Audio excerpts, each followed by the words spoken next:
ஏற்கனவே தான் பல மாநிலங்கள்ல அவங்க என்ன பண்ணிருக்காங்க, பீகார் மாநிலத்தில் என்ன நடந்திருக்குங்கிறத நீங்களே பத்திரிகை நண்பர் நீங்களே வெளிச்சம் போட்டு காட்டியிருக்கீங்க. இன்னைக்கு அனைத்து கட்சி கூட்டத்தை நம்முடைய முதலமைச்சர் தலைமையில் இன்னைக்கு கூட இருக்கு. கருத்துக்களையும் முதலமைச்சர் கேட்டு ஒரு தீர்மானத்தை நிறைவேற்றுவார்.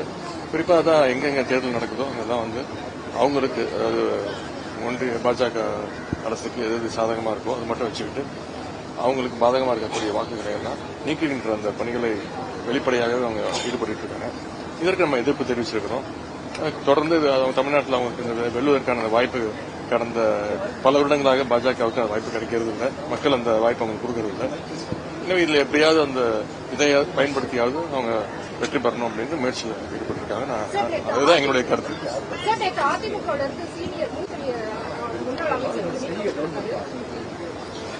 இதுக்கு நான் எப்படிங்க கருத்து சொல்ல முடியும்? அது அவங்க இயக்கம், அது அவங்களுடைய